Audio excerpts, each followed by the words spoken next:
उत्तर प्रदेश विधानसभा चुनाव 2027 को लेकर राजनीतिक दलों ने अपनी तैयारियां तेज कर दी हैं। Bharatiya Janata party, Samajwadi party, Bahujan Samaj party और कांग्रेस के बाद अब ऑल इंडिया मजलिस-ए-इत्तेहादुल मुस्लिम यानी AIMIM भी मिशन 2027 के लिए पूरी तरह सक्रिय होती दिखाई दे रही है। पार्टी ने संगठन को मजबूत करने की दिशा में बड़ा कदम उठाते हुए उत्तर प्रदेश के लिए अपने आधिकारिक प्रवक्ताओं की नियुक्ति कर दी है।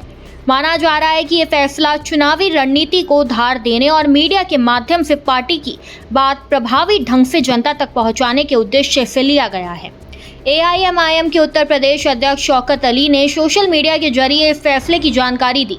उन्होंने बताया कि पार्टी के राष्ट्रीय अध्यक्ष असदुद्दीन ओवैसी के निर्देश पर सैयद मोहम्मद मकसूद अशरफ, एडवोकेट शादाब चौहान और सैयद जवाद को पार्टी का अधिकृत प्रवक्ता नियुक्त किया गया है। इन तीनों नेताओं को अब मीडिया और सार्वजनिक मंचों पर पार्टी का आधिकारिक पक्ष रखने की जिम्मेदारी सौंपी गई है। प्रदेश अध्यक्ष के मुताबिक ये सभी नियुक्त प्रवक्ता पार्टी की नीतियों, निर्णयों और विचार को मीडिया तथा अन्य हितधारकों के सामने स्पष्ट रूप से प्रस्तुत करेंगे। साथ ही संगठन से जुड़े मुद्दों पर पार्टी की आधिकारिक प्रतिक्रिया भी यही प्रवक्ता देंगे। पार्टी नेतृत्व का मानना है कि विधानसभा चुनाव से पहले एक मजबूत मीडिया टीम का होना बेहद जरूरी है, ताकि जनता तक पार्टी का संदेश प्रभावी तरीके से पहुंचाया जा सके। प्रवक्ता नियुक्त किए जाने के बाद एडवोकेट शादाब चौहान ने पार्टी नेतृत्व का आभार व्यक्त किया। उन्होंने कहा कि असदुद्दीन ओवैसी ने उन पर जो भरोसा जताया है उसके लिए वे उनके शुक्रगुजार हैं। उन्होंने कहा कि इस जिम्मेदारी उनके लिए सम्मान के साथ साथ बड़ी जिम्मेदारी भी है और वे पूरी ईमानदारी के साथ पार्टी का पक्ष मजबूती से रखने का प्रयास करेंगे। शादाब चौहान ने दावा किया कि AIMIM उत्तर प्रदेश में तेजी से अपने संगठन का विस्तार कर रही है। उन्होंने कहा कि पार्टी लगभग 200 विधानसभा सीटों पर संगठनात्मक ढांचे को मजबूत करने की प्रक्रिया के अंतिम चरण में है। उनका कहना है कि संगठन मजबूत होने के बाद AIMIM साल 2027 का विधानसभा चुनाव पूरी ताकत और रणनीति के साथ लड़ेगी। उन्होंने विपक्षी दलों को भी बड़ा संदेश दिया।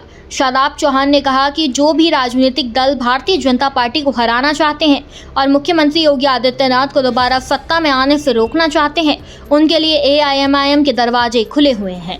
उन्होंने ये भी कहा कि यदि विपक्ष वास्तव में BJP को चुनौती देना चाहता है तो उसे केवल बयानबाजी नहीं बल्कि एकजुट होकर चुनावी रणनीति बनानी होगी। हालांकि उत्तर प्रदेश की राजनीति में AIMIM की भूमिका को लेकर लगातार बहस होती रही है।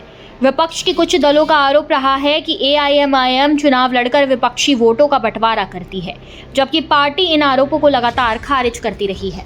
AIMIM का कहना है कि उसका उद्देश्य उन वर्गों की आवाज़ बनना है जिन्हें मुख्यधारा की राजनीति में पर्याप्त प्रतिनिधित्व नहीं मिला। अब प्रवक्ताओं की नियुक्ति और संगठन विस्तार की तैयारी के साथ ये साफ संकेत मिल रहा है कि AIMIM उत्तर प्रदेश विधानसभा चुनाव 2027 में अपनी मौजूदगी पहले से अधिक मजबूत बनाने की कोशिश में है।